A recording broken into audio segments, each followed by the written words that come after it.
Morning, y'all. Obviously, things are, I guess, what? How would we phrase this?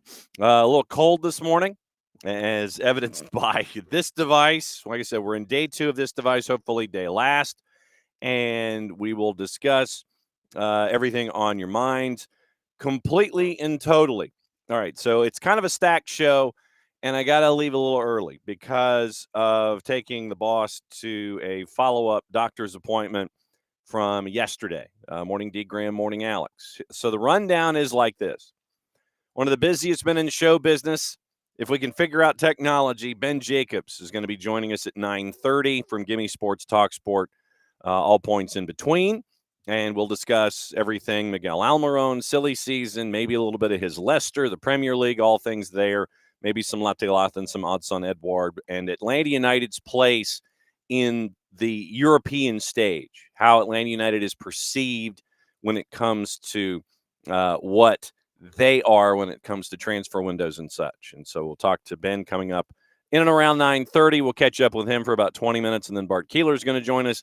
The man yesterday, he had to go into work because he had to spend the entire part of last week involved in America's Mart and all of the glad handing that you do. It was that time of year for him. And so he had to actually go into work yesterday, and he's going to hang out with us for about a half hour at 10 to 10:30. And then we'll let you know what's going on with everything else on the day, get you ready for everything, and get you prepped for your Tuesday across the board. We got Champions League to get into, all these kinds of things. So morning Will, morning Derek, morning Ropes. Yes. Had to take the dog. The rowdy man had to take him to the groomer. He was not a fan. And especially in current conditions, when he was happy in his bed, you take him to the groomer. He ain't happy about it. So he is there currently now. And so we'll see what happens with the rowdy man in a couple of hours. But yeah, the boss yesterday had the appointment. And this is opening kickoff, I guess, brought to us by our friends at Kickoff Coffee and kickoffcoffeeco.com. And what you can do when you kick off your day at Kickoff Coffee and kickoffcoffeeco.com, you start your day there. And then what you can do is you can buy the entire store. Buy the entire store, mind you. But you can do it at a 15% discount. How do you do that, you may ask? Well, I'll tell you. At checkout, use the code SoccerDownHere15. You get 15% off your purchase. They in turn take 10%, reinvest it, youth games, youth initiatives. Very, very cool stuff from our friends at Kickoff Coffee and kickoffcoffeeco.com. So, yesterday, had to take the boss in to have the surgery. And that's the reason that I've got to wrap up a little early today because we have to take her to look for the follow-up. And just so everybody knows and so everybody can be kept up to date, it wasn't just a plate that got inserted. Where was it? Plate. It wasn't just a plate that got inserted here. It ended up being worse than they initially had seen in the x-rays. So it ended up being plate and screws. So plate and screws by the time they were done with the procedure. And the procedure took like 2.5 hours.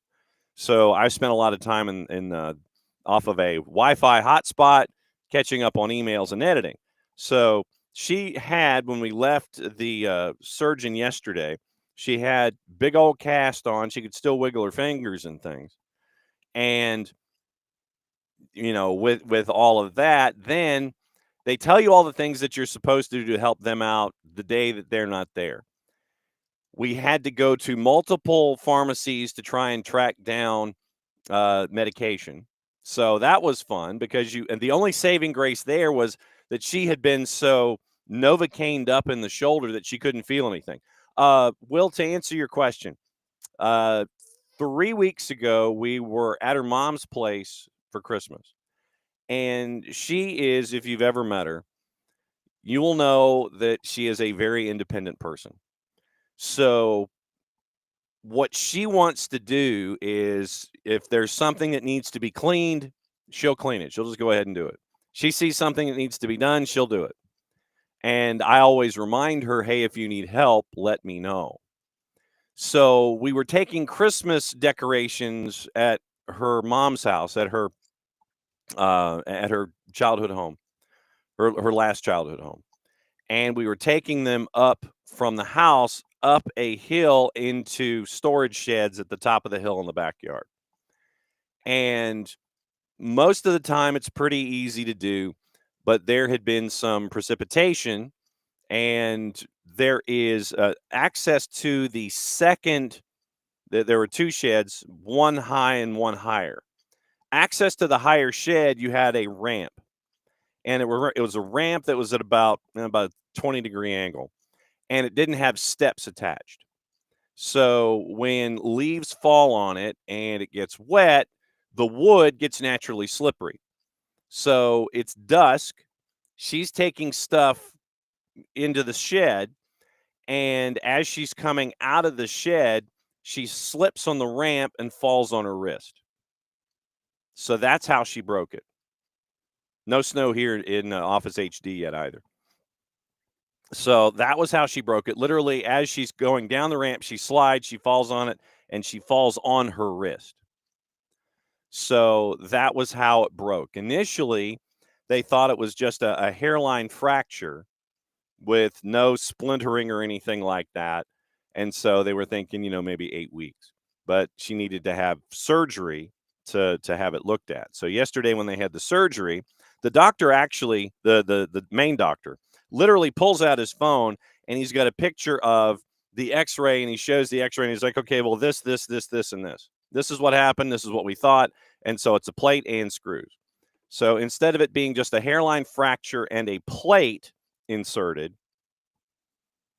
so it ended up being a plate across instead of down to go up against the fracture. Instead of it being a plate, it's now a plate and screws. And so we go back today, and then we go back in 2 weeks, and then we see where things are. But my guess, and if she was gonna have to be in a cast either way. And so we figured, okay, go ahead and start the healing process up. Go ahead, dive in and have surgery. And so she's got surgery, plate, and screws instead of just cast and waiting. And so this hopefully will get the healing started faster with the boss. And so, yeah. So that's how it happened. And so she came home yesterday and she had her she had her arm in a sling. And so we had to monitor that and make sure that everything was okay. But yeah, we took a tour trying to find a pharmacy that could fulfill a prescription yesterday. So, Emilio says he had a wrist fracture when he was 18, cast all the way up the arm. Initially, that was what they did. They had the wrap from her first physician. It went all the way from here all the way up the elbow, and it was there. And then they kind of trimmed things down when they figured out what was wrong. So initially, it was all the way up from fingers, all the way up past the elbow, but then they trimmed it down. And so it literally is like halfway up the arm, and it's a radial fracture. No, surgery did happen yesterday. So, and surgery for no surgery for Emilio, but surgery for the boss yesterday. So cast goes from fingers halfway up the arm as opposed to the initial thought where they went all the way covered up so it just tips all the way up to the elbow. So, so thank you, Ropes. Thank you, Will. And thank you, Forecard, and thank you, everybody, for your thoughts on social media all day yesterday.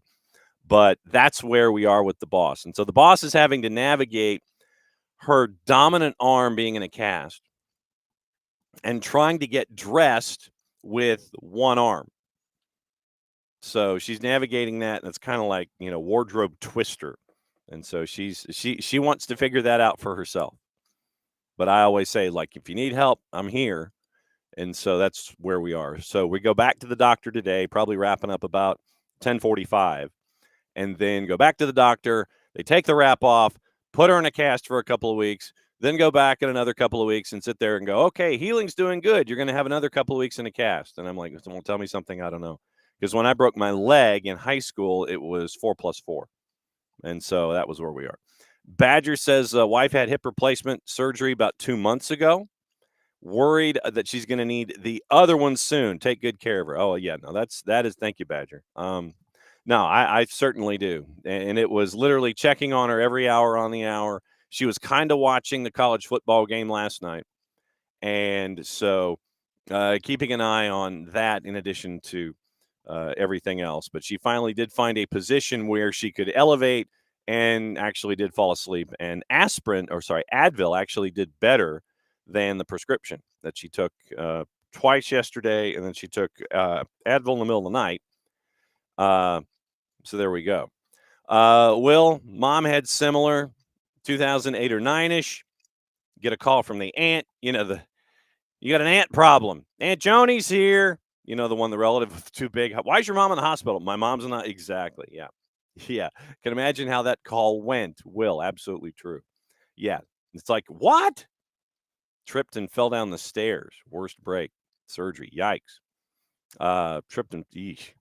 And like I said, it was close to this one, but because literally it was a ramp that was wet. And so she's going down the ramp at dusk, can't see anything, and she falls and breaks everything.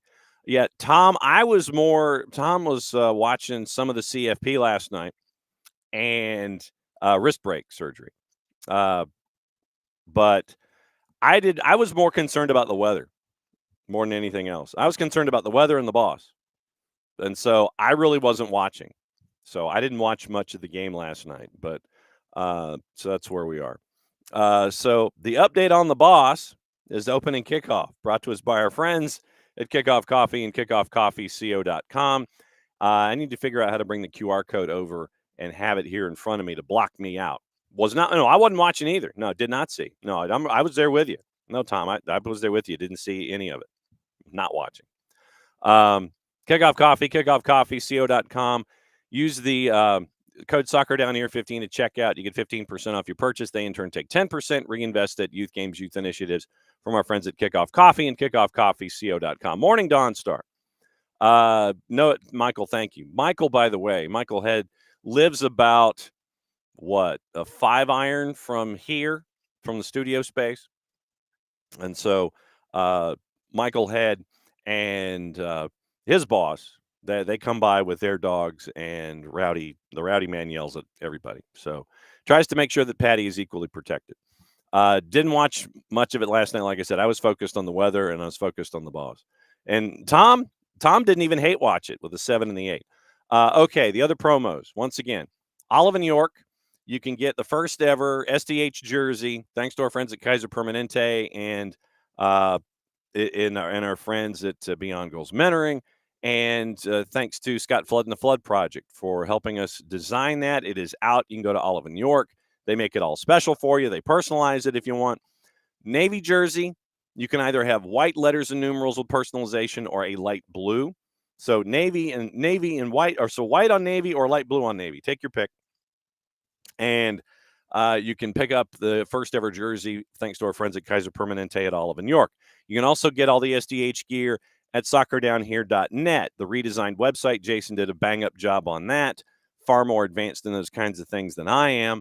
And it will be taking a peek at all of the gear, all of the stories. You can go to the website, soccerdownhere.net, see all the written word that Maddie and Jason and Jarrett and everybody's writing there. And we prep you for everything going on in the SDH universe. So there's all of that. Also, you can, as you wish.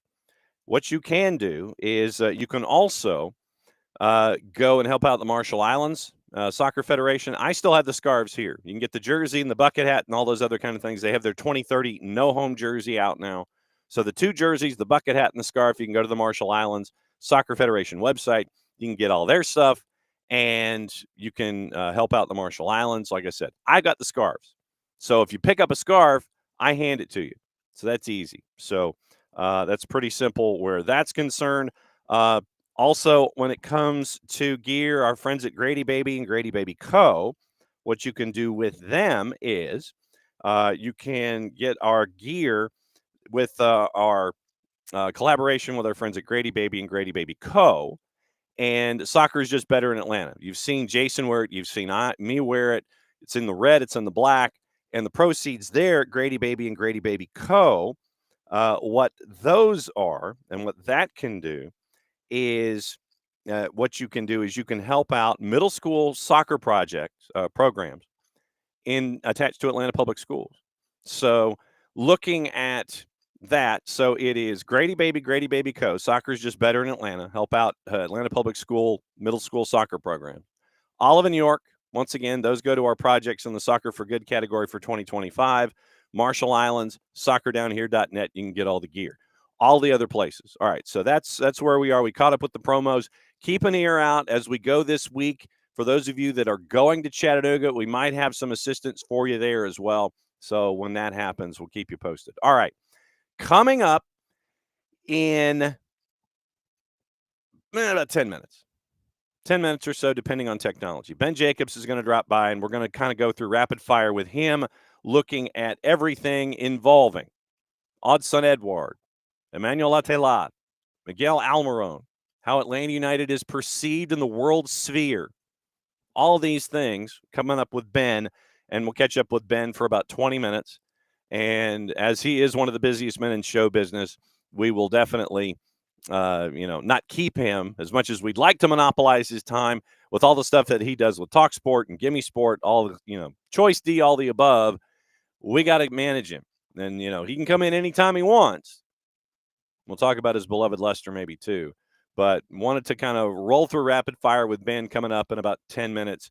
And we can catch up with everything going on in Ben Jacobs' universe and find out, because he was here in the summer, find out if he actually got a chance to catch up and find the barbecue that he was chasing after when he was here in town for the Chelsea match. So we'll catch up with him coming up in just a little bit. I know a lot of you are looking at the note yesterday from Cesar Luis Merlo, where it is muy avanzado, very advanced.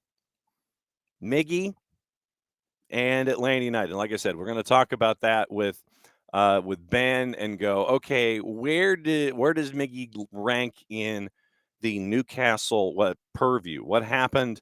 How would you rate his time there? And what happened from his perspective as to why his time on the field trimmed in his place? Pars, be safe, my friend. Obviously, stay warm. So Cesar Luis Merlo, we're getting close to the here we go from Fabrizio Romano. Cesar Luis Merlo reported yesterday, verbal agreement with Newcastle, US $12 million, 10 plus 2. It was a number that we had out there. Club is negotiating final details of the player's contract, who is ready to travel and sign. So that would be one piece that Atlanta United is chasing in silly season. So we'll keep an eye on that. Like I said, Emmanuel Latelat, it looks like, and this is where Ben will come in and we'll get the updates. 18 plus 2 is what the number is being posted. And it looks like I haven't seen anything on Leeds and Latelat. Like I said, we'll ask Ben and see if he has seen anything on that. But I haven't seen anything on Leeds and Latelat. What we read yesterday from Teesside Live was that the report from Teesside Live had Atlanta United as the only group.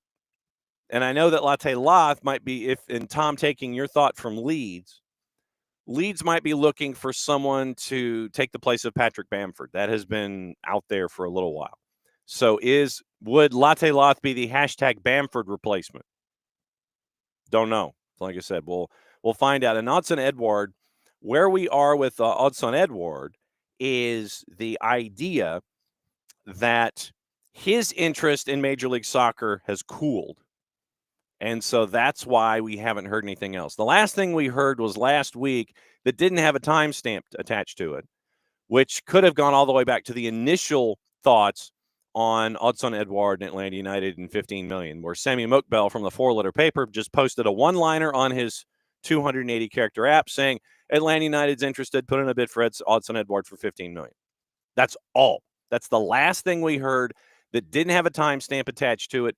Don't know how dated the information is, but that was the last thing we saw on Edouard. And then doing a little digging, apparently Edouard's interest in Major League Soccer has cooled from some of the papers overseas. And that is the reporting there with Edouard, that his interest in Major League Soccer has cooled, and therefore Atlanta United hadn't pursued past that point. So Edouard, $15 million, interest cooled on his side. Nothing else is heard from since last week, and we don't know how dated that information was when it got posted. Latelat, like I said, Tom, I haven't seen the Leeds info. But the hashtag Bamford replacement, that does make sense if that, in fact, is what you're chasing after with that. So Middlesbrough, Teesside Live had only said that Latte Lath was being chased after by one club, Atlanta United. Teesside Live is probably the place where we need to continue to look at these kinds of things and see what's going on involving Atlanta United. So that is where we are with all of the information. If I could spell Teesside Live. There we go. Teesside Live. Okay.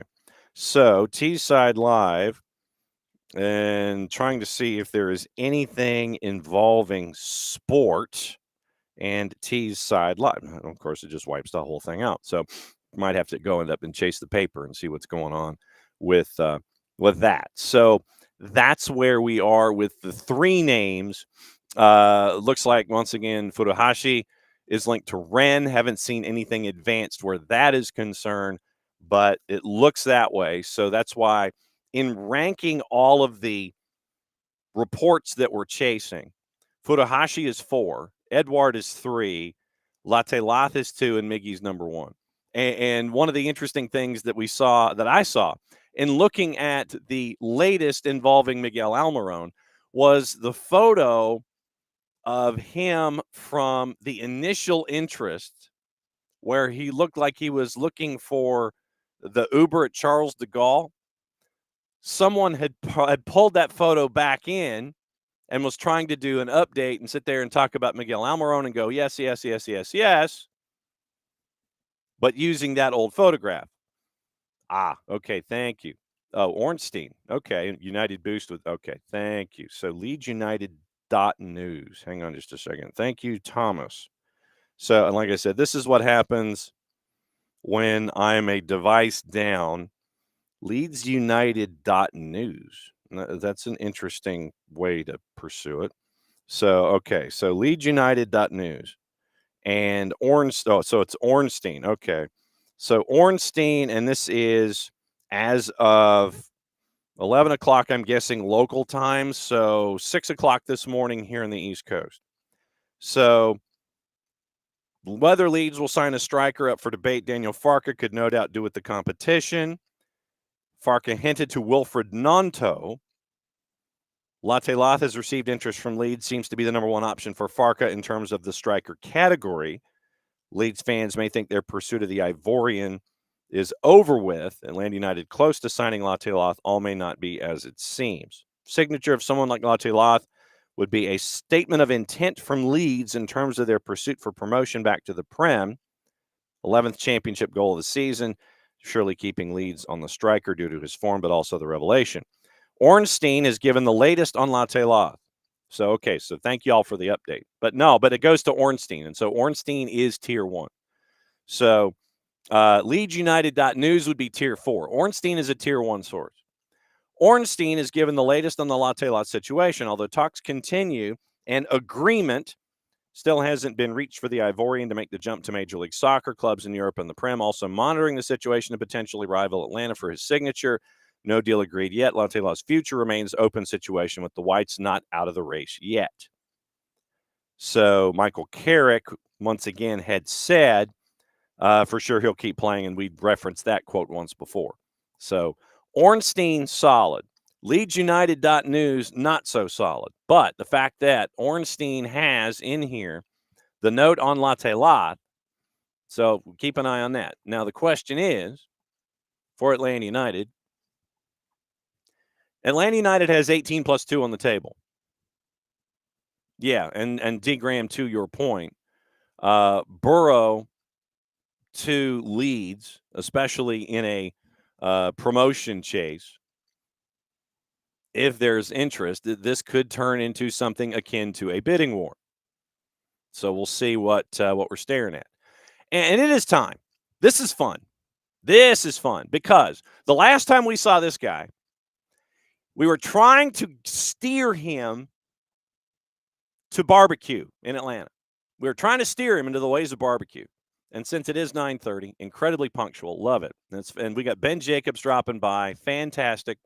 And Ben already had golden ticket status when we talked to him. And there the man is. Ben, Good morning. How are you? you tell me. You're the busiest man in show business, as I told you. I mean, you're the one bouncing around out here. Yeah, I mean, we've had an incredible window. Not just the things that have actually happened, but the maybe deals and the big names that still have their futures unresolved. So, needless to say, I'm busy, but it's a pleasure to join you. Yeah, it's great to have you here, my friend. What I wanted to do this morning is run through some of the names that are attached to Atlanta United. Miguel Almiron, Emmanuel Atelaz, Odson Edward, Furuhashi-san, all of those names. But I also wanted to talk about Atlanta United and their perception there in Europe about being a player, in quotation marks, on the world stage. So let's start with the players themselves.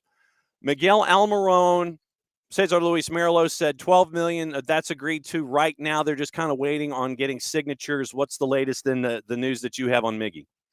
Yeah, so this was an exclusive story that myself and colleague Tom Bogarts broke, and no doubt many of your listeners know Tom very well, the best in the business for MLS scoops. So Miguel Almiron to MLS and specifically Atlanta United. You may remember it started with Charlotte FC. They've moved for Wilfried Zaha, and Atlanta have found an opportunity to bring Almiron back. It's not 100% done, but what I can say is there's a verbal agreement between the two clubs. My understanding is that it's 10 million US dollars plus add-ons, and that's about half what Newcastle were looking for in January 2024 when it was the Saudi club Al Shabab that were looking. And Almiron is very keen on returning to Atlanta. The personal terms are being finalized.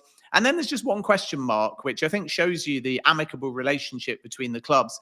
And that's when he arrives. Because from Newcastle's point of view, they want to keep as much depth as they possibly can right through the end of the window. There's no guarantee that they replace Almiron right now, like for like. They could, but it's not definite. And obviously, all the MLS teams are in their pre-season.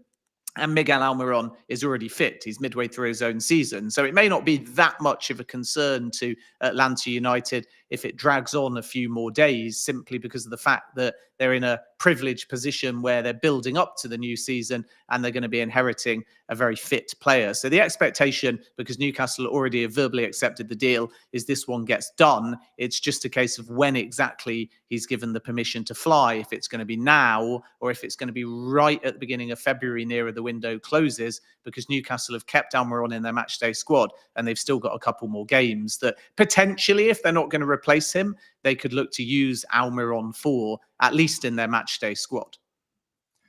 What, for those who are not familiar with the day-to-day 11s of Eddie Howe and Newcastle, why was it that Miguel went from starter and contributor to someone who is part of now just the game day 18s and coming up occasionally, playing in cup ties, things like that? Why did for those not familiar, why did he go from starter to bench player in the Newcastle universe? Yeah, I'm not sure that he necessarily made that kind of linear progression. It was more that, if you remember the half season a few seasons ago when Almiron was just on fire between the beginning of the season and Christmas into that break that led us to the Qatar 2022 World Cup. And at that point, he'd had such a positive pre-season and exploded onto the scene and showed a goal-scoring streak that Newcastle really hadn't seen before, and became indispensable, as you would expect, really. But in that build up to that season, the fan base was saying the same thing as they are now, that they would not be averse to him being sold. Newcastle were open to offers. He just changed everybody's mind. And then, unfortunately, since that kind of purple patch, his goal scoring and contributions have leveled off, and therefore he's become more of a squad player.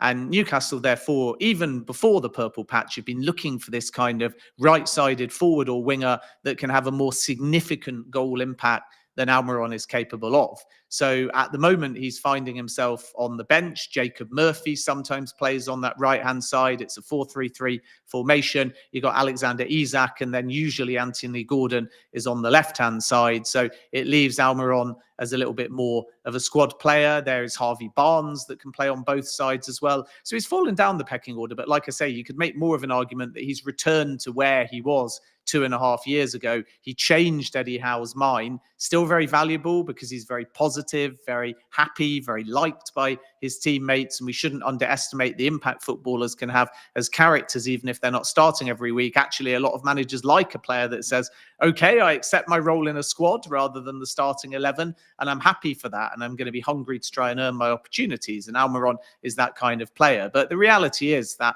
on and off, Newcastle have been looking to offload Almiron for, I would say, the best part of the last 4 or 5 transfer windows. When you're also discussing Atlanta United chasing after a 9, there are 2 names that are right now front and center. Emmanuel Latelath, who is currently at Middlesbrough, their leading scorer, and they're in a pursuit for hopping back into the promotion playoffs in the championship. And also the name Odsonne Edouard, but that has cooled somewhat when it comes to pursuit. Anything else that you're hearing about Latelath? We had the Leeds tie where Daniel Farke might be chasing after him to add things up. Anything else that you're hearing with your ear on the train tracks about those 2? I hope it's not on the train tracks, not if there's any active trains coming anyway. But Latelath is the top choice for Atlanta, and Odsonne Edouard is up there too. But I think if they can get Latelath, then the Odsonne Edouard deal will be off the table. It's just a case of spinning both plates because time is running out, and both have relative complications. The Latelath situation is that in the last week or so, Atlanta United have had very positive talks with Middlesbrough. So there's not that many concerns that they can't get to a full verbal agreement. They're just about there. It's more a realization now from Atlanta's perspective that this is an in-demand player, and it becomes relatively likely that another suitor will enter the race in the final days of the window. So my read of the situation is that Atlanta have taken the negotiations about as far as they can with both the player and also club to club, and they've got all of their ducks in a row. It's just that if you're Middlesbrough, you're waiting for a bidding war or a twist. And again, you're in no rush to sell, because if they're going to lose him, then keep the player scoring and in the squad and getting as many points as you can out of him before he eventually departs. I don't think it's a case of Atlanta United up against Leeds, because Leeds sources that I speak to deny that they have placed a bid. The interest is genuine, but they've not put a formal offer on the table. And interestingly, and this might be the clue that I alluded to a moment ago, the Leeds perspective from sources I speak to is he's either going to go to Atlanta or a Premier League club. And it's that Premier League club that still has the question mark over it, because a lot of the links that we've heard so far are not from Premier League clubs looking for strikers. And there's 1 or 2 that I can mention. Leicester City are looking for goals. Everton are in the market for a striker. West Ham and Bournemouth are both going to be alert to opportunities. And West Ham and Bournemouth are more looking at Brighton's Evan Ferguson. And we know that West Ham bid for John Duran as well, and that was turned down yesterday. A story broken by the excellent David Ornstein, 57 million, instantly rejected by Aston Villa. So there's a few Premier League clubs, and the reason why I mention these other transfers is just to give you that context of 3 or 4 in the Premier League just moving around from target to target, working out the opportunism of what might be possible in the final hours of the window. And maybe one of those 4 clubs, I think less likely West Ham, possibly Bournemouth, certainly Leicester in the mix as well. They all could decide at the last minute just to enter that race. And that's why I think that Middlesbrough are biding their time. And then it would be unclear at this stage if Latelath would say, I still want to go to Atlanta, finalise that deal, or I fancy an opportunity in the Premier League. So it's a bit of a nervous wait there for Atlanta United. And then if they get to probably 4 or 5 days left of the window and they don't think that that one's possible, or a Premier League suitor comes in and it's off the table, that's where they've put, I wouldn't quite call it a backup bid because that's disrespectful to the money offered and the player, but the Edwards situation is a bid in the region of 20 million US dollars, which again underlies the big spending of Atlanta and how ambitious they've been so far in this window. And the expectation again is that financially speaking, that offer will be good enough. And then it will be down to the player to decide whether or not he wants an MLS opportunity. And I think it's 50-50 as to whether he agrees to that move, especially knowing at the moment it's on ice because Atlanta's number 1 priority remains Latelath. Our buddy Ben Jacobs from Give Me Sport and Talk Sport, where I get to hear him do play-by-play occasionally here on this side of the pond, dropping by and hanging out with us here this morning in the middle of silly season. Let me ask you about Atlanta United and MLS's place in the world sphere. How do you think, from all of your interaction and all the work that you do, how is Major League Soccer viewed as a quote unquote player on the world stage and chasing after talent? And I guess Atlanta United, subsection B of that, how do you think Atlanta United is viewed as a player, a pursuer of talent there on that side of the Atlantic? Yeah, I think we started, didn't we, with the prism of exports, and that was our kind of window into MLS. And now, as we see from Maurizio Pochettino's international squad, the vast majority of male players, anyway, that have come through MLS have ended up exploding on the scene somewhere in Europe. And that's the kind of Christian Pulisic ripple effect. But if you go back further, there's the sort of every American top goalkeeper under the sun in the Brad Guzan, Tim Howard, Casey Keller era, again, finding their way over to a European club, and more often than not in the Premier League as well.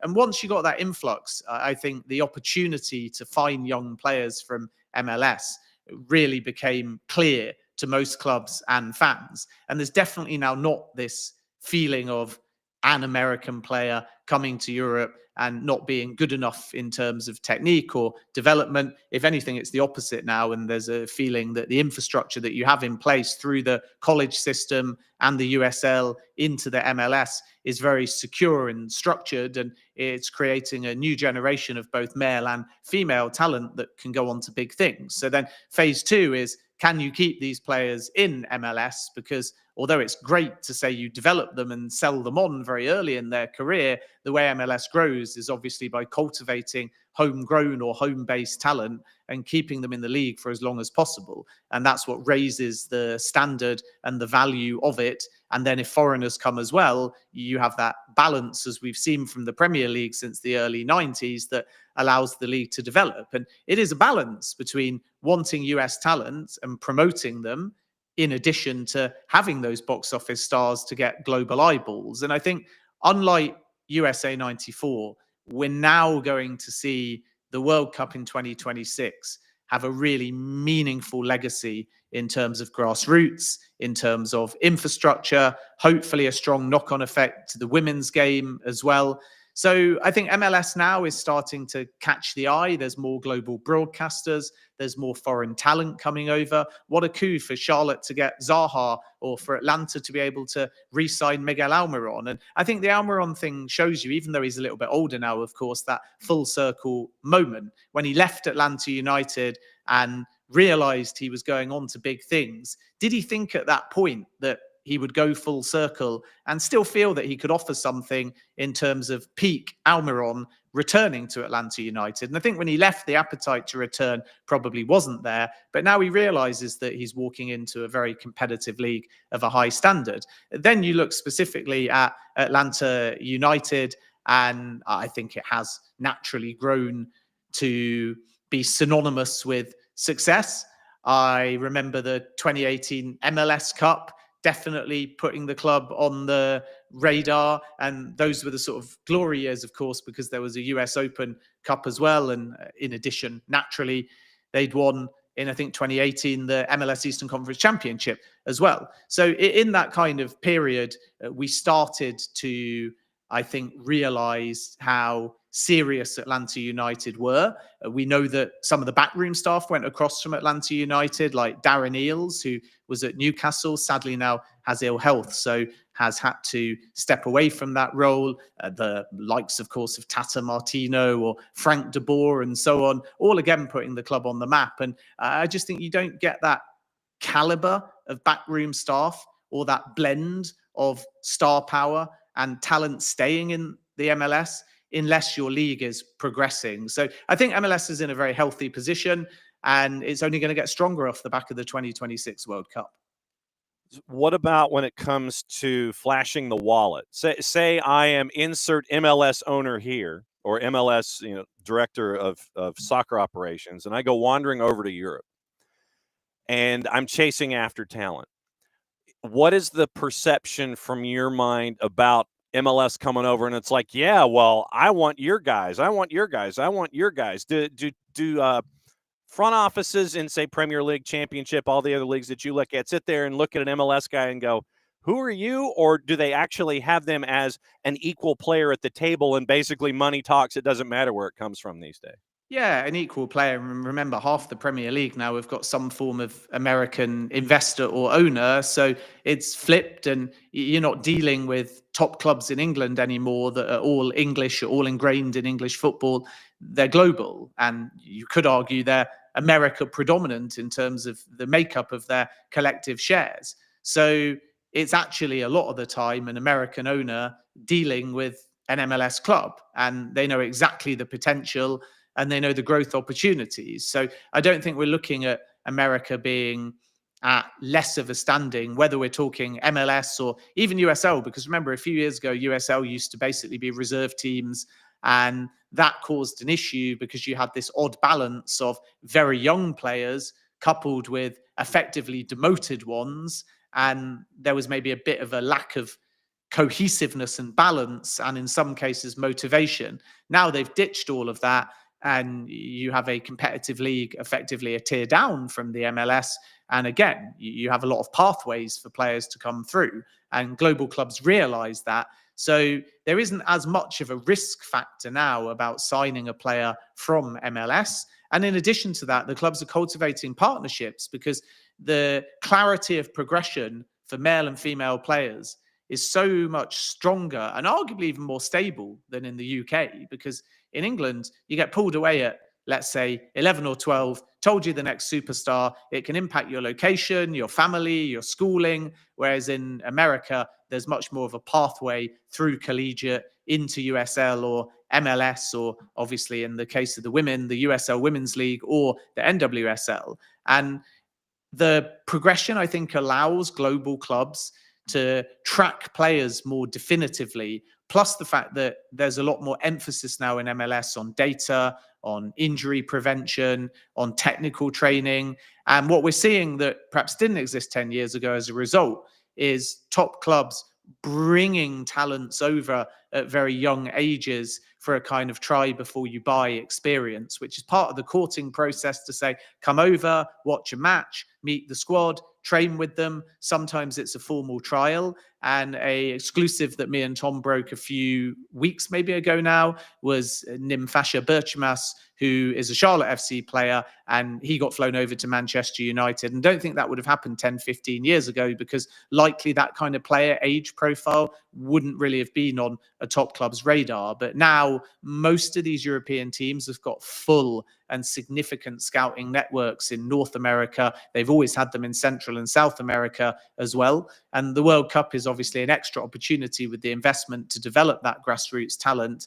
And the back legacy of the World Cup will be that probable 12 to 16 age group post 2026, with all the investment and the buzz and the facilities, getting into their late teens, breaking into USL or MLS. And I think you'll find that there's a lot of European clubs ready to pounce for that kind of profile and talent, because they realize there's a real window of opportunity to recruit in this market.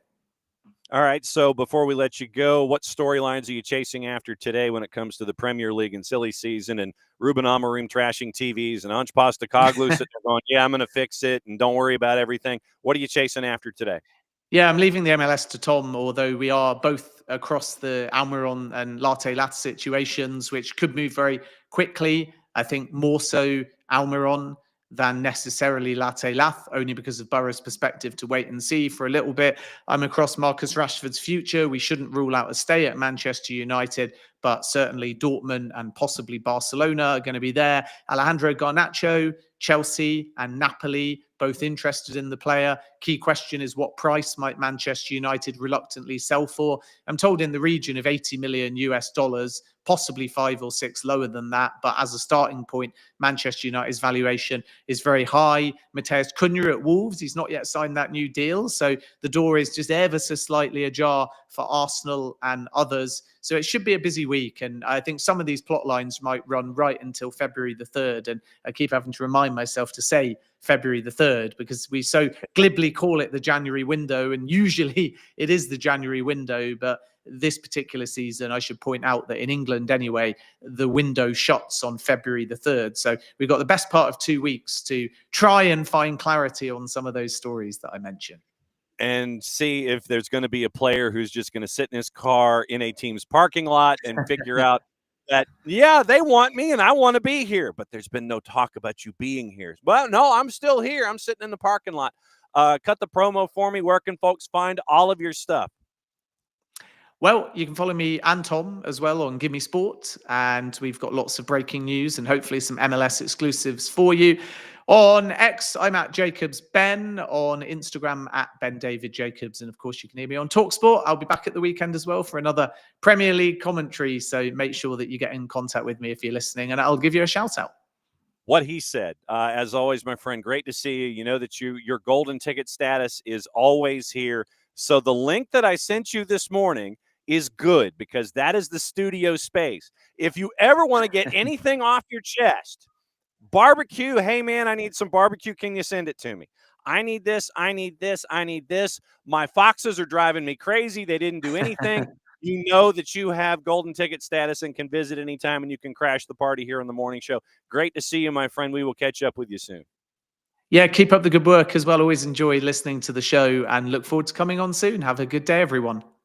You got it. Thank you, Ben. There goes Ben. Ben's going to go and go get brunch or something. And it's great to catch up with Ben. And thanks to him for putting time into his hyper busy schedule to come and visit and drop by, because my Premier League conversation with Ben would probably go another 40 minutes. It would probably go another 40 minutes. And it would be talking about Leicester. It'd be talking about Ange. It'd be talking about Ruben Amorim trashing TVs. We'll get into all that stuff coming up in just a little bit. Bart Keeler going to join us coming up in about 10 minutes to discuss anything and everything going on with the men's national team. He's going to be there for a half hour. Then for about 20 minutes, we're going to set the table, get you ready through all the rumors, go through all of the stuff, get you ready for the day. And as always, once again, thanks to all of you guys for being the intrepid producers and conversation makers that you are, and finding the leads information that we got to bounce off of Ben this morning. And we can find out what's on his mind once again at Jacobs Ben on the 280 character app. And you can follow him from there at Give Me Sport on the Twitters, and Bogart and all the alerts that they do and everything like that. But yeah, I think Ben was at Everton and Spurs this past weekend, so we got to listen to his updates from that. Yes, Sharif, it appears that Marmouche is going from Frankfurt to the Prem. The last thing that I saw was it was about as close to a goodbye as possible. So they had agreed on the number, and they were thinking that it was going to be out, done, and gone. So as of 3 hours ago, Marmouche is undergoing a medical with Manchester City. So he is undergoing the medical today. And in addition, Fabrizio Romano, while we were sleeping, said medical test today for Omar Marmouche, while Vitor Reis has already signed his contract. After Husanov yesterday, Manchester City, and this is according to Romano, will announce Vitor Reis as the new signing, and then time for Marmouche. At least one more signing is also anticipated. So it is Husanov, Reis, Marmouche, and they're looking at Cambiasso, apparently, among others. So Marmouche and City down to the medical. So that's where we are. And apparently, and this is, like I said, this is just looking at, they're looking for midfielders, and it's looking like rather large deal. Manchester City also set to sign 2000-born center back Juma Ba from Valladolid. Verbal is done. Understand the plan, and this is from Romano. Could include a loan move to Lens, which is being discussed, which has an excellent relationship with the club after the Husanov deal. So formal steps to follow. Here we go soon. So keep an eye on that one with Manchester City and Fabrizio Romano. So that's where we are with Marmouche this morning. So let's get into the gossip, rumor, and innuendo, and what to watch, where to watch it, how to watch it. So the latest with Marcus Rashford. Rashford's preference is to join Barca, but they need to create space for his salary with outgoings and had not formalized their interest. Dortmund have engaged Manchester United over terms of a loan deal in case they proceed with a move for him. AC Milan, remember, could do one or the other, Rashford or Kyle Walker. And so they went the Kyle Walker route, and that's why AC Milan is out, because you can only have 2 EU players on the roster. And so the choice was there, and they went in that direction. So Manchester United, Antony's loan to Betis close to completion. Verbal exists, no option or obligation included in the deal. Final formalities being dealt with before he undertakes a medical. Antony signed from Ajax for around 85 million pounds in the summer of 22. Contract is up in 27 and includes the club-held option of a further year.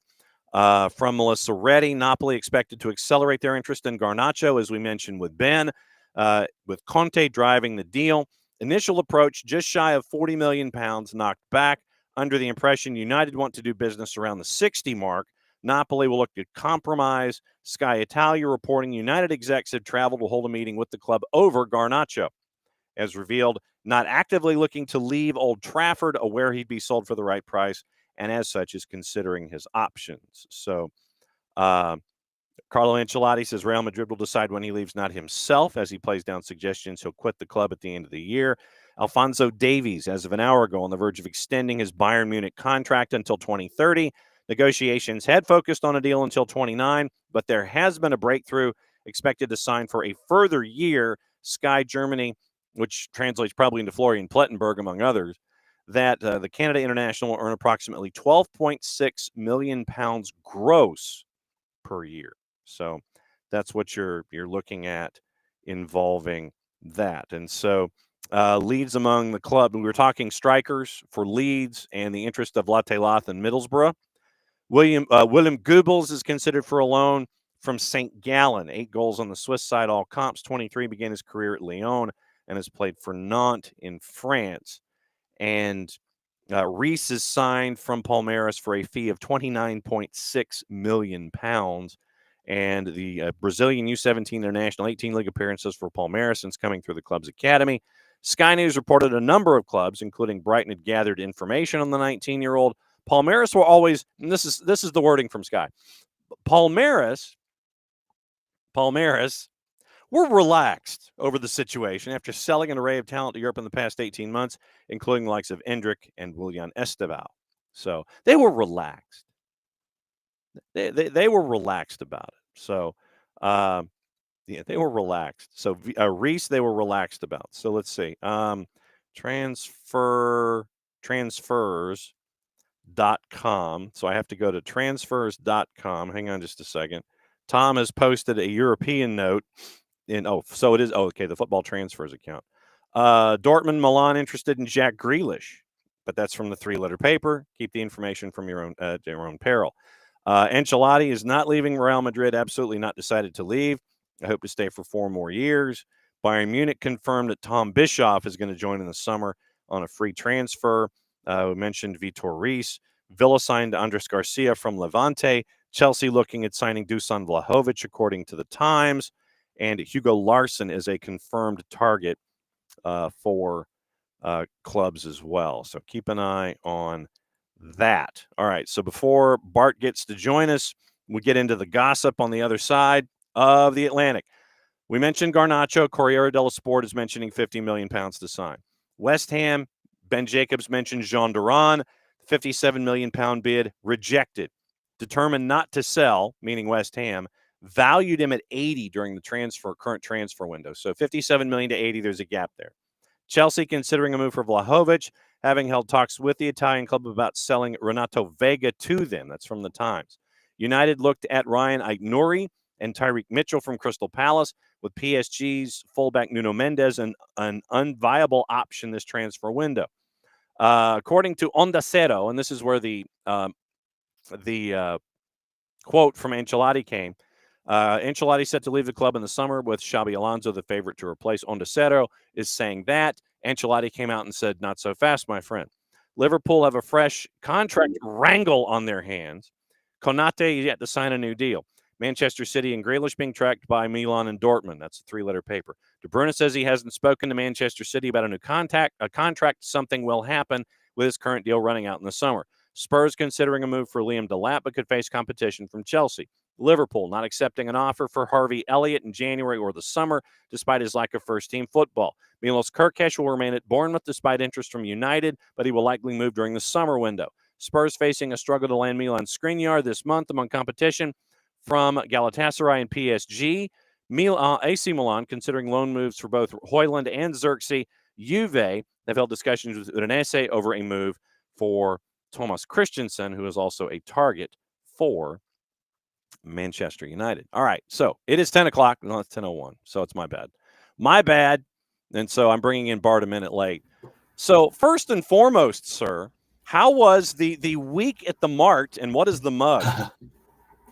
Well, so the mug is Sydney, Australia. Okay, yeah. All right. Dreaming of places that are much warmer and less. Well, yesterday was fun. Yeah. As you talk to a poli-sci degree. Yeah, I see where you're going. Yeah. Same, John. Same. The journalism, PR, and poli-sci degrees yesterday were buzzing. Why? Yes. Market was great, actually. It was a really good turnout from everyone. It seemed like everyone had fun. I am tired. I feel like I climbed Mount Everest 4 times over the span of the week, but it is nice to be working from home. We're at home the rest of the week, which is nice. Mainly because, John, I don't know if you know this, it's cold outside. Yes, I'm aware. And I don't have to go outside if I don't want to. So that is a plus. Yes, that is absolutely a plus. How was the Stripling, by the way? Because every time I come home, I pass by the Stripling outlets, and I know where they exist in Albany. And I want to say, what's the speed trap? Not Norwood, but it's on the way up Georgia 300 right there. So how was the Stripling? Yeah, well, so I am familiar with Striplings back from a past life when I worked in retail, and it was nice to kind of see the product in person again. I haven't been by one in a very long time because they don't exist where I usually go. But it was nice to talk to the folks and see Striplings again, a Georgia institution, if you will. So very cool. I believe 1946, I think, is when they started. Okay. Yeah. I wanted to have you in this morning, and I know I've got you for about another 25 minutes. I've got you at the bottom of the hour to break down everything that is happening in Camp Cupcake. I want to steer folks to listen to the Soccer for US POD for your preview and what is going on in the January camp. It's an opportunity for folks to get call-ups, to get their caps, to sit there and get those first times where they can sit there and say, and have the picture and first time cap. You have the fake tuxedo that you wear, I guess, and something like that. Well, John, let's talk about one of those first time caps. Go for it. The dude from I guess not directly right from here, but the dude from here. Let's talk. You want to talk about George? I mean, that's kind of the story for us, Yeah. I mean, George and Miles. Now, we've been having these discussions for probably 3 or 4 years, where those of us here at the network have said, don't be surprised at some point in the future if your center backs for the U.S. men's national team are George Campbell and Miles Robinson. And you got that in this January window. First off, let's just say good for George. Congrats to him. He definitely has put in a lot of work over the years. I do think that the move from Atlanta really helped him. He wasn't going to be a part of the starting equation while he was here, although I would argue that he probably should have been over some of the players that we decided to spend a lot of money on who have now not been very good. But he deserved this from his play in MLS. And I think, John, he didn't have a great game, but I'll say it's because he was doing things that you wouldn't normally ask of a center back. He was kind of doing, I heard someone call it the John Stones role, where you push up a little bit into midfield and you are asked to do more things with the ball and on the ball. And he is capable of doing that. I think you, Jarrett. Shoot, he did that Jason, here. Yeah, we've all seen it, right? We've all said he could. And for him to be able to kind of show that off at the national team level is great. Obviously, a slightly different way of doing it. It looked more like there was like a wing back role. It was a weird formation that we were playing in sometimes. I also blame any of his mistakes on just his first time. And if the center back looks decent his first time, that's a positive. I don't expect there to be much change between now and maybe his next time he gets called up, because this is who he is. Hopefully he just gets better. I don't know if he'll play Wednesday. I haven't seen. I think we'll probably have a press conference this morning that'll give us a little more insight into what lineups might be for tomorrow's game. Wouldn't be surprising if we see Walker and Tim, the twins back there, but they looked good. I'm very, very proud of George. Miles continued to look good. Congrats on him for being the captain of the team. And, this is what, John, the third Atlanta United Academy product? Yeah. To go to the national team. George, Caleb, yeah, and now George again. So congrats to all three of those guys. But really, I thought a good showing from George Campbell. I know a lot of folks gravitated toward Jack McGlynn's performance, and obviously when you hit an absolute banger, I feel like almost had two. Yeah, so you end up with McGlynn getting man of the match for hitting the bombazo that he got, and Matko Miljevic, obviously. That was one of the picks for this particular camp that everybody was sitting there going, and you could literally thought bubbles over everybody's head. It's like, what is Pochettino thinking here? And obviously with the early boo-boo, everybody's sitting there going, see. And then things kind of mellowed out as we went. But when you look at the attack, I guess I'm kind of taking this one layer at a time, going from the defense to the midfield. What do you think of the midfield in the matchup? I thought the midfield looked solid against a team that is not super effective in the midfield, if that makes sense. Yeah. I thought Jack McGlynn looked comfortable out there. He was able to – we saw the best of Jack McGlynn. On the ball, he is a wizard. He truly is.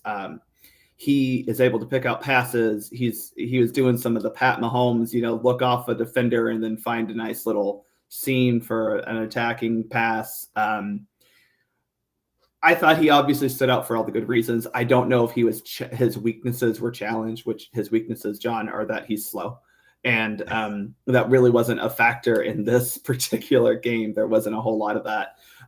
It also helps when you have Miles and George behind you who are relatively quick and good defenders.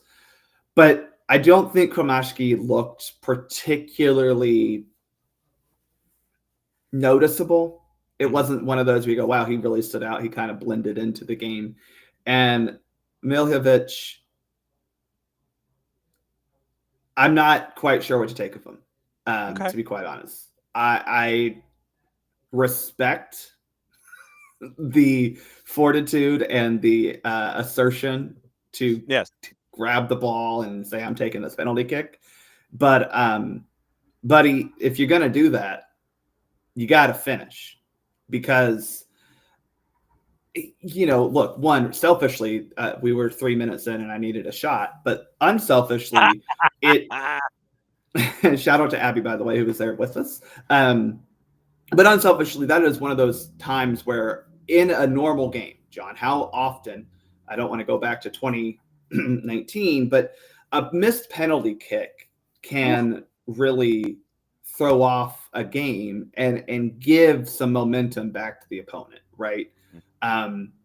It was an obvious foul. It was a stupid foul. It's one of those where you're like, well, this doesn't really deserve a penalty kick, but you stepped on the guy, they kicked him. It's a penalty kick. It's just one of those where, well, is that really deserving of that? But for you to miss that is a problem, especially when you are like, no, this is mine. And especially when it seemed like maybe Jack McGlynn was supposed to be the one to take it.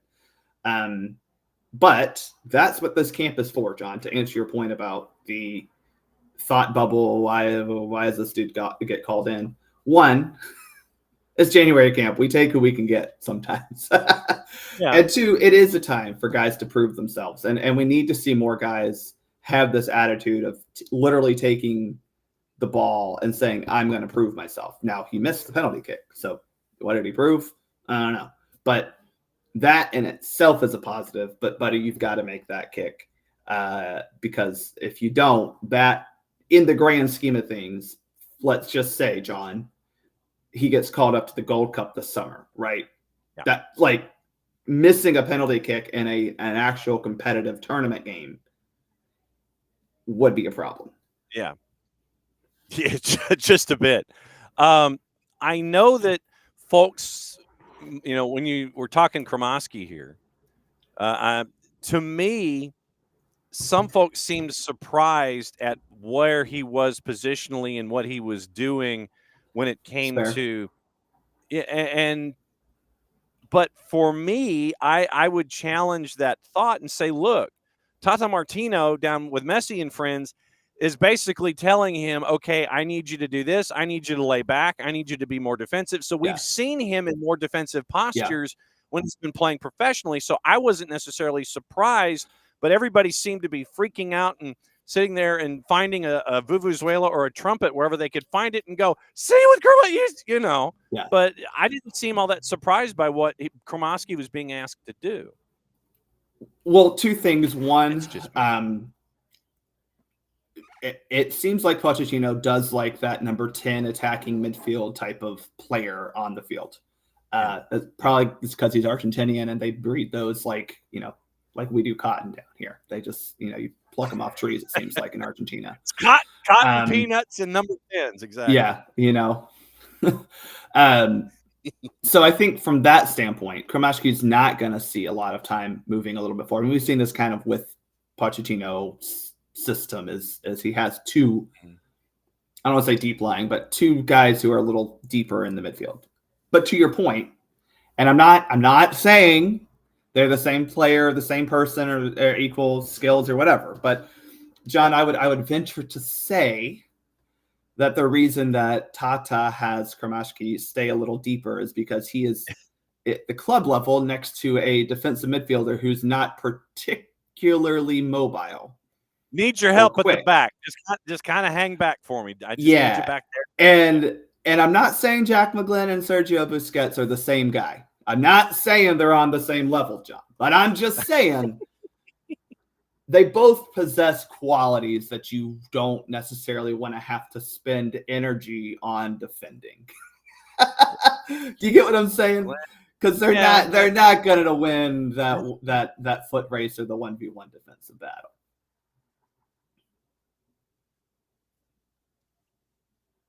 No, they're not. One other guy that I wanted to get your first thoughts on. Oh, there it is. Yeah. Now it's well, once again, like I said, I'm dealing with this. The cable is still out here in the office. This is how we're doing the show this morning, sir. Oh boy. Patrick Agyemang. I wanted to get your thoughts on him because we've seen him at Crown Legacy be a certifiable pain in the you know what. Mm-hmm. He is a problem and can be so. What did you think of Agyemang being called into this camp and what happened in match number 1? Yeah. Well, I think he was just happy to get out of a city that is known for nothing but breweries and financial sweater vests. So good for him getting down to a city that's worth visiting. I thought I don't want to focus on him so much as I want to focus on what he did and what was asked of him, because this is something that I have been frustrated with our national team, no matter who was the coach, for multiple years. And it's that our strikers aren't involved enough inside the penalty area or leading a line per se, right? It is always like, oh, well, they're this weird like chess piece that moves around to open up space, but we haven't done a good enough job of utilizing them to score goals. And so what we saw from Patrick and from the system, because this is a little bit what Pepe does, and I think that's kind of the thing that I'm going to draw attention to, is they do seem to have similar mindsets and skill sets. He was stretching a line. He was trying to get in behind the defense, and he was doing a really good job of trying to get in dangerous spots in the penalty area. But and on top of that, we were then giving him the ball in that penalty area in said dangerous spots. 5 touches, I think it was, in the penalty area, which doesn't seem like a lot, but that is a good number for a guy who, played 60-some minutes. And he got other touches. He obviously is the reason we win that penalty kick. He gets a goal. He has a couple of other opportunities that I'm not saying he should have scored. Basically forced either a good defensive action or a good save from a goalkeeper. And those things are what I'm looking at as he executed what was asked of him well. Is that replicable? Same with Jack McGlynn. I don't know. It was good enough against a Venezuela team that is, okay. Yeah. But he did the things that was asked of him, and that alone is a good enough reason. I mean, he's probably going to start next game because we just don't have another striker in this camp. So that's a good thing, though. He gets to say, okay, I did this pretty well. How do I copy and paste that to another team, a Costa Rica team that, no matter who they are out there trying to kick us and knock us down? On the bench, you got Emeka Anelli getting his first. Indiana Vasilev, whoop, whoop, to South Georgia Tormenta and the Savannah area getting their first. You get to Diego Luna and Brian White getting their seconds, and then DeJuan Jones and obviously Walker Zimmerman with a cameo. Yeah. We mentioned the first. Okay, that was Brian exact. White, and I had you said Brian White. I know the dude scores in MLS, but I just don't. I don't understand why we're putting the time and energy to a guy who has shown no ability to be a significant factor in the national team at any point, right? I think this is absolutely 4 of our strikers are in Europe, so they're not going to get called up. Any other striker that we would want are probably, like Brandon Vazquez is not going to come in because he's been playing in Mexico. They don't exactly have the same breaks like we do. And then you had Ferreira goes out of camp. I don't understand. Tolkien's out. But, from a striker standpoint, I don't understand Brian White. I don't think he's that good.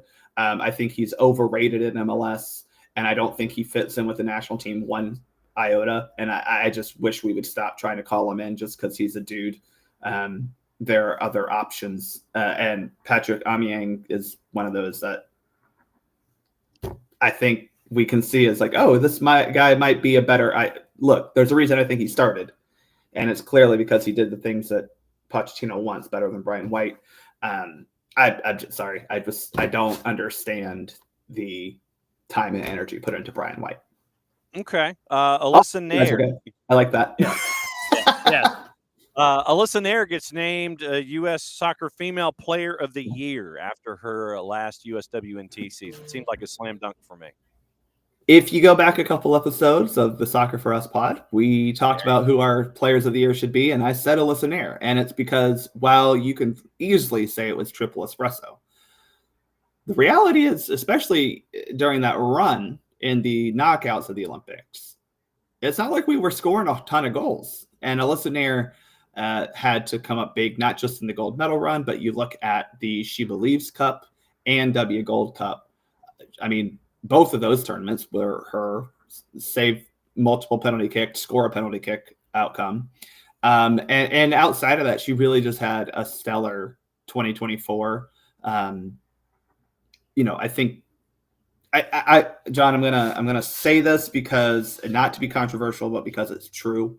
Mm-hmm. If Alyssa Nair, as a U.S. number 1, were playing for any other country in the world, say she's playing for France, right? Say she's a French international and she's playing in France and she's playing for Lyon and she's winning, she's at Champions League finals and all this stuff.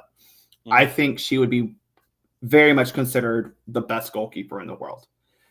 But because she is an NWSL, a league that actually has competition and has good players on every single team and has good teams up and down the league, she's not seen as that good because her Red Stars team, still the Red Stars, her Red Stars team isn't up there, right? They make the playoffs. They get trounced by Orlando, which everyone did in the playoffs. The only team that didn't was, the final, which, Washington's also good.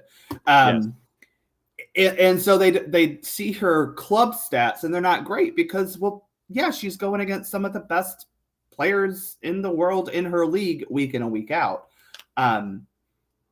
I think she deserved this, and it's also nice to pair this with her FIFA Best 11 nomination as well. And it's just, I just want to reiterate that the U.S. Women's National Team is not devoid of talent. Even the goalkeepers that we're not 100% sure about who will replace her are better than just about any other country's goalkeepers in the world. I mean, when you look at better goalkeepers, Mary Earps, maybe. I like Van Damselaar a lot, but that's really it, because Endler down in Lyon is not. I mean, she plays for Chile. It's just unfortunate for her that her national team isn't that good. We're going to have some of the best goalkeepers on the international level. Germany is obviously very good, but we have great talent here. And I think Alyssa Nair getting that, now that she's retiring, getting her flowers finally, both domestically and internationally, it's wonderful to see, but it's, to me, a sign that, hey, y'all, our talent is there. Who in your mind is A, B, and C now that you're going to have to find who is the hashtag Nair replacement? What is the competition going to be looking like now? Well, I think we saw with the call-ups we've had the last couple camps, Fallon Tullis-Joyce is definitely one. She might be the low-key leader, but I think Casey Murphy is the kind of, she's probably, if you were to say leader in the clubhouse, she might be the leader in the clubhouse, but I don't know if she's the betting favorite. She has the pedigree, she's had the time, but I think Fallon has a little bit better, I think she's a little bit better shot stopper for not being as tall as Casey. Casey's a great shot stopper because she's very tall. She's technically sound, but she's very tall. Those two are probably the ones that are most likely to get that. I'd love to say Jane Campbell. I just don't know if I see her elevating her game to that level. She's kind of struggled to do that on the national team level. I still want Katie Lund to get a call in. Louisville's goalkeeper. I like her, but she kind of has a little bit of the Casey Murphy where she's really tall, and that's kind of her big thing. But if you're looking at two, I think it's Murphy and Tullis-Joyce. Those are the two that they're going to get looks. Obviously, Tullis-Joyce is starting at Manchester United in the second best league in the world. You've got Murphy, who's a starter for a very good club team here in the U.S. So I think those are the two that you're looking at this year. Next matchup coming up here in Camp Cupcake for the USMNT is Costa Rica. And it is, how do we say this? Interesting who they now have in charge on the touchline with the Piojo now there.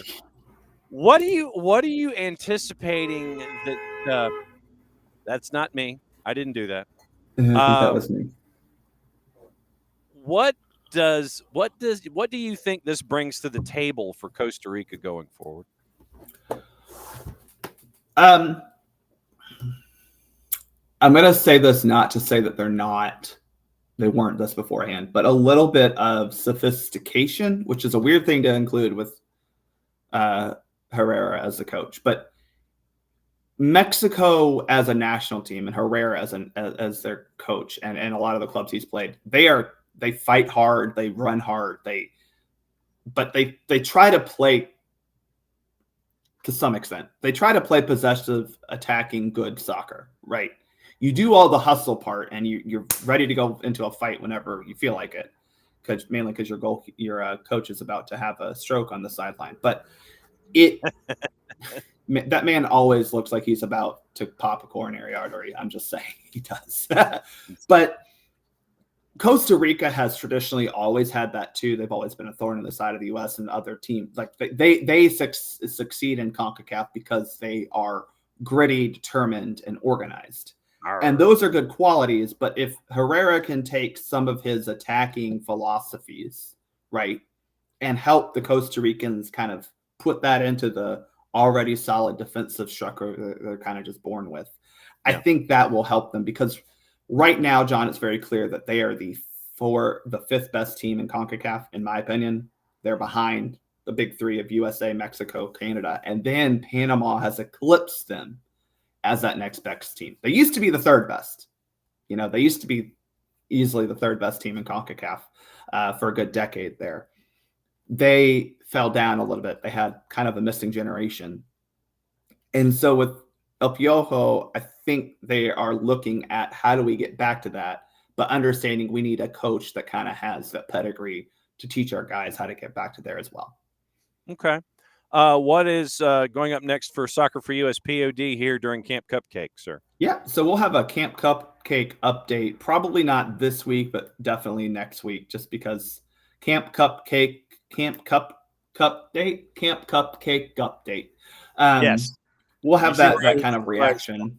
We'll have the reaction coming out either late this week or early next week, just looking at who impressed us with the understanding that neither of these games are particularly against high-level teams, mainly because, as you know, John, a lot of leagues are playing soccer right now, and not everyone gets released. But, I think both Costa Rica and Venezuela are going to be able to provide a good level of talent that you can at least say, okay, did this person, it's not Serbia's like B or C team, right? Did this person look good enough in this game to warrant another look? I'll just hedge my personal feelings in that very few guys outside of like two maybe showed that they should be part of the March Nations League camp. But a lot of these guys, I think it's fair to say, are playing for those Gold Cup spots because we don't really know what Pochettino is going to be able to do with that Gold Cup roster. We're not sure. We haven't heard anything about, like, is this going to be the first team, or is he going to say, hey, y'all need a break? And it does kind of seem like he won't force players to play if they don't want to play. So I doubt we're seeing Pulisic, McKinney, Weah, those guys, but I will say Gio Reyna, homeboy, you've played like 12 minutes. Oh, no, he's playing a lot more now, but Gio Reyna might be one of those where it's like, well, you kind of need to play, right? Ricardo Pepi might be a guy where you go, it might not be a bad idea, but we're going to have to fill out a 23-man roster for the Gold Cup. And a lot of these guys, I think, are playing for those spots, including goalkeeper Patrick Schulte, who was perfectly fine against a team that didn't really do a whole lot. The goal that was conceded, I don't know if that's his fault by any stretch. Miles was decent enough, I think, but we're going to kind of look at where do these guys fit in we always talk about that 40-man, because you have your 23, but John, as we've seen from watching these national teams, health is an enigma for some of these guys. Health, transfers, the season you're playing. Yeah, you need that expanded You gotta build up that 40-man roster, basically. And we see this for up and down the roster. We got to find out our depth. So that's kind of what we're looking at from these friendlies, and we'll talk about that either early this week or early next week or late this week. Well, you're going to talk about it early next week with us on Monday, and we'll go through. Correct. Okay, so who gets to be added to the 40-man, and who in Bart's mind gets to sit there and go, nah, you're out. Yeah. As always, at Bart's Prime 19 at the Soccer for US POD. You've got a meeting. Get out of here. Bye, y'all. All right, there goes Bart. How do I get out of this? There you go, like that. So Bart actually had the real world come in. Yeah, so Bart had the real world come in, and so he had to bail by 10:30. All right, so we got him out at 10:29. All right, so a couple of notes, and this is going to be kind of random stuff. We're going to update you with all the stories that we have going on, probably about another 15 minutes or so. And then I got to take the boss to the doctor for the follow-up and the putting on of the cast for the second time. So here we go. And like I said, this is going to be random, and I got to say hi to everybody too. What I have on my computer. All right. So it looks like Luis Zamudio has signed with the Charleston Battery to be their new keeper. How do I know that? It's right there on their 280 character app. So Luis Zamudio, he is up and running now with the Charleston Battery. Also, from Laurel Failer, who, if you don't follow and don't subscribe to her Patreon to get all the great info that she gives on a daily basis when it comes to FC Cincinnati, the camp roster was announced for their travel. Lucho Acosta's not on it. Yuya Kubo's not on it.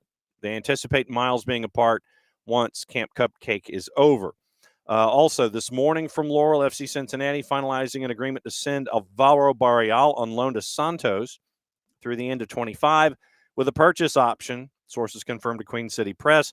Loan to Santos has been in the works for several weeks. Barreal completed medicals with Santos late last week. Joins the club at closing in on the potential signing of Neymar. According to sources close to the situation, Barreal, who spent the 24 season on loan with Cruzeiro, signed a one-year contract extension with FCC prior to completing the deal with Santos. Club options for 24 and 25 had been automatically triggered, but this was the last year of the extension he signed in 2023. And remember, this is what we see a lot. In order to retain control of the player, and this is what I remind you guys of, and thus the ability to potentially sell him still, FCC needed Barreal to agree on another extension. Source close to the situation said Barreal agreed to the contract to help get the deal done, includes a pay raise in 26 should he return to the club. The $4 million purchase option with Santos automatically triggers if he plays 2/3 basically of the team's matches.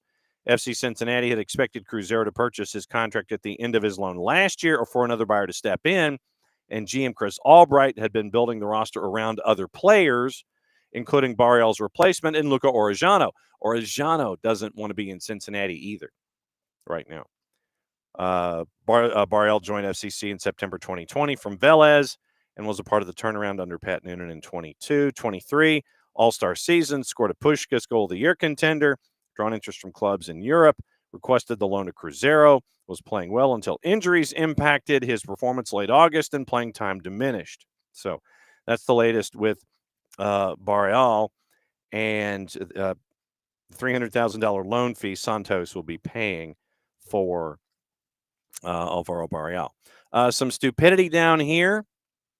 We actually have some good coming out of it, and it comes from third division. Bradford City can confirm 2 arrests have been made in Meade relating to racially aggravated hate crimes in recent home fixtures and separate incidents.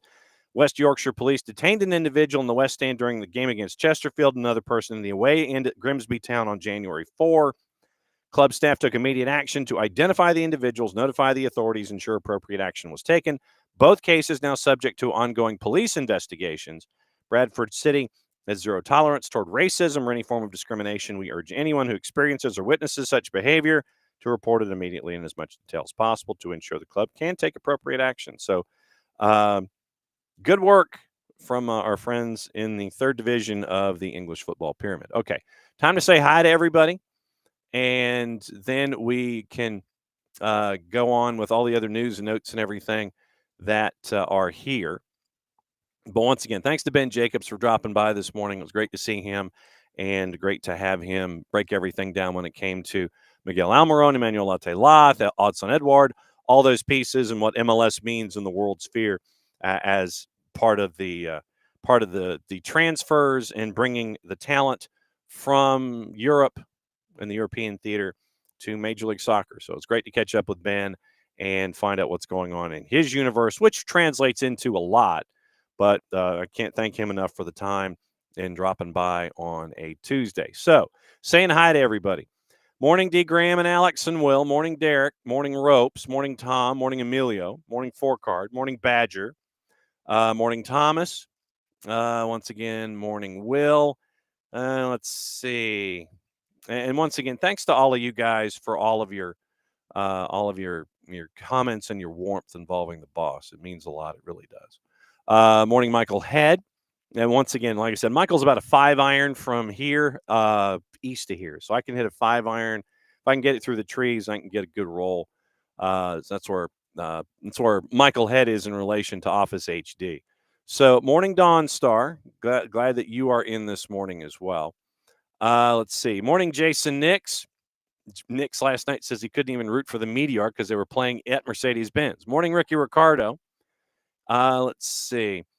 Morning, Pars. Pars and his newly acquired Aston Villa doing pretty well.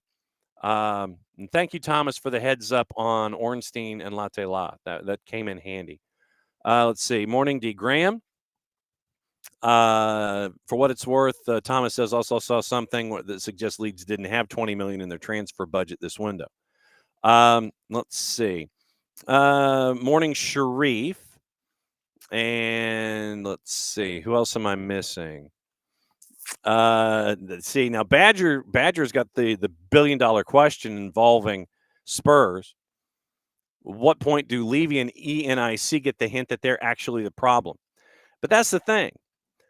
When you're in charge and you don't have anyone to challenge you in a position of authority, it's not going to be a place where you're going to sit there and go, you know what?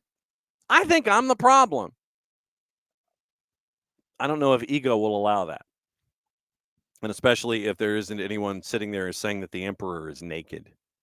So I think that might be the issue with Spurs and will always be. Kind of like Dallas. No one's going to go up to Jera and go, sir, I think you might need to step down.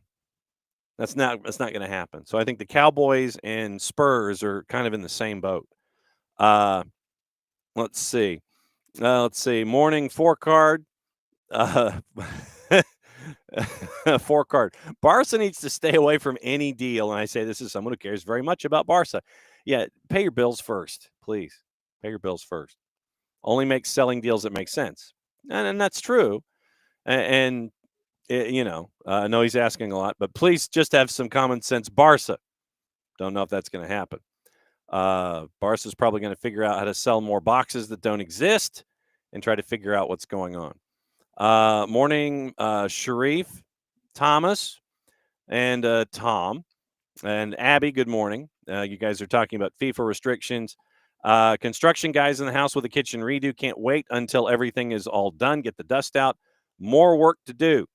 And Abby, thank you, by the way. Yes, I will let you know if the boss would like a meal delivered from Abby. And the boss is actually over there, and so she saw that comment and very, very humbled at that. So thank you, Abby, for that. That's very, very kind. Also on the board and trying to see who else is here. Morning, Harry from snowy and cold San Antonio. Yeah, when Cantori is in Houston and you're about an hour away, that's a problem. So, yeah, we're watching the Weather Channel. You got meteorologists in Lafayette, Louisiana for the first time ever. So let's see. D. Graham and Michael Valverde and all of you folks. Why does everyone want to leave SEC in this offseason? That is the gazillion-dollar question, Thomas. It really is. Orejano, Kubo, Acosta. That's 3 heavyweights. Barreal out on loan. So, yeah, that's some stuff. So that's the gazillion-dollar question involving everything with FC Cincinnati. So, okay, what to watch, where to watch it, how to watch it, and we'll go back over and see if we missed any of the news, and we'll go over headlines before we get out of here. So, because like I said, I got to get the boss to her doctor's appointment. So, what to watch, where to watch it, how to watch it. We probably need to go over juice boxes when it comes to the Champions League, match day 7. So here we go. Champions League, CBS Sports Network, Bologna, Dortmund at 3. It is the league that we neither condone, endorse, nor promote. That is happening at right now, and it's also being simulcast FS2 Fox Deportes. 2 to NA, Monaco, Aston Villa, 12:25. Benfica, Barcelona, 2:50. River Plate and Mexico at 6:30 tonight. That's all on 2 to NA. And that is being simulcast on Univision. Golazo Network has Millwall, Cardiff City in the championship. Paramount Plus has 3 matches in the championship. Middlesbrough, West Brom, Swansea, Sheffield United, Millwall, Cardiff City. Europa League, Galatasaray, Dinamo Kyiv. That one is going on now. And the matchups in Champions League, Atalanta, Sturm Graz, Monaco, Villa. Those are at 12:45.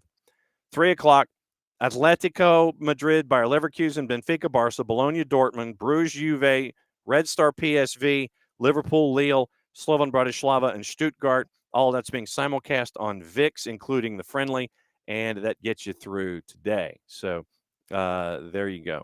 Let me go through juice boxes really quickly, and then we will call it a day, and then we'll keep you updated on the boss and everything tomorrow. Tomorrow, once again, Tyler's going to join us at 9:15, and then we'll see if the busiest man in the Northeast can join us. But remember, Dylan is up against high school basketball, so we'll see what happens.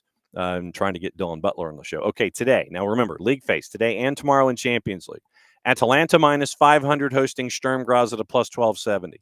Monaco, a slight home favorite against Aston Villa at a plus 149. Villa's at a plus 179. Atletico Madrid, plus 133 at home. Bayer Leverkusen's a plus 219. Benfica's a plus 191 hosting Barca at a plus 122. Dortmund, a road favorite at a plus 129 at Bologna at a plus 215. Juve, road favorite at a plus 131. Bruges at a plus 231. Red Star at a plus 322 hosting PSV, who's a minus 139. Liverpool, big favorite against Lille at minus 385. Lille plus 950. And Slovan Bratislava plus 950 at home hosting Stuttgart at a minus 417. That'll do it for today. Enjoy your Champions League. Enjoy your stuff. And we'll be back at it again, once again, in a little more than 22. So 22 hours and about 20 minutes. And we'll be back at it again. Thanks to Ben Jacobs. Thanks to Bart Keeler. Thanks to all of you for dropping by. Back at it again, 9:05 tomorrow morning, Eastern time on a Wall Pass Wednesday. So whatever's on your mind is whatever's on your mind. Since it's the end of the show, mucho platial, play it safe, everybody. We'll update you on the boss tomorrow and opening kickoff. That means I get to do this.